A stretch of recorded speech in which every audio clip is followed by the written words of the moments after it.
सोचो जरा, अगर तुम्हें सिर्फ एक ही रास्ता दिखे तो तुम्हारा मन कैसा होगा? शांत, स्थिर और आत्मविश्वासी। लेकिन अगर 100 रास्ते सामने आ जाएं, किसी में पैसा, किसी में शोहरत, किसी में सुख, किसी में स्वर्ग का लालच, तो क्या होगा?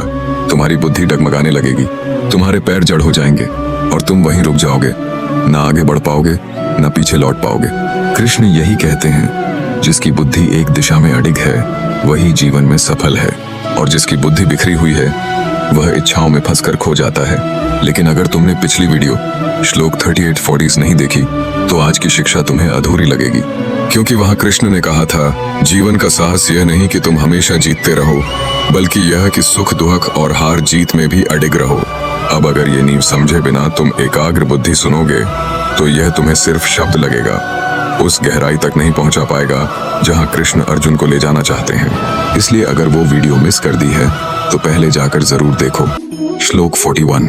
व्यवसायात्मिका बुद्धिर एकः कुरुनंदन, बहुशाखा ह्यनंताश्च बुद्धयो व्यवसायी नाम। अर्थ, हे कुरुनंदन, इस मार्ग में बुद्धि एक ही लक्ष्य पर स्थिर होती है, लेकिन अस्थिर बुद्धि वालों की सोच अनंत दिशाओं में बिखर जाती है। संदेश, यहाँ कृष्ण हमें फोकस का राज बता रहे हैं। सफल इंसान और असफल इंसान का फर्क यही है, एक की सोच एकाग्र है, दूसरे की सोच टुकड़ों में बांटी हुई। यही है असली वॉरियर माइंडसेट। जो इंसान अपनी बुद्धि को एक लक्ष्य पर टिकाना सीख लेता है वह अजेय बन जाता है। श्लोक 42-43।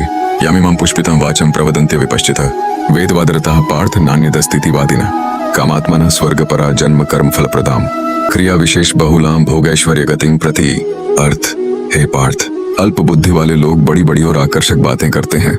वे केवल वेदों के कर्मकांडों में उलझे रहते हैं और कहते हैं यही सब कुछ है।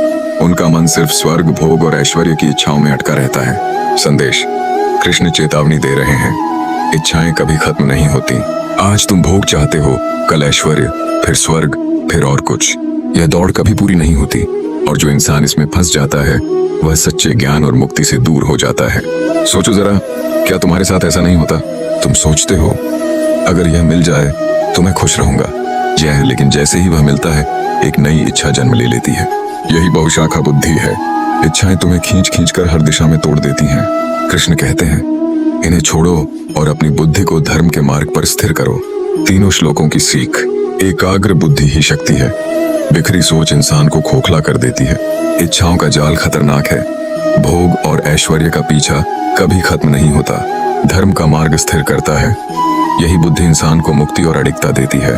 तो मित्रों, आज हमने जाना कि क्यों एकाग्र बुद्धि इंसान को विजयी बनाती है और क्यों इच्छाओं में फंसी बुद्धि उसे अधूरा छोड़ देती है। लेकिन असली सवाल अभी बाकी है। अगर इच्छाएं इतनी शक्तिशाली हैं, तो उनसे बाहर निकला कैसे जाए? कैसे मन को साधा जाए ताकि वह डगमगाए नहीं?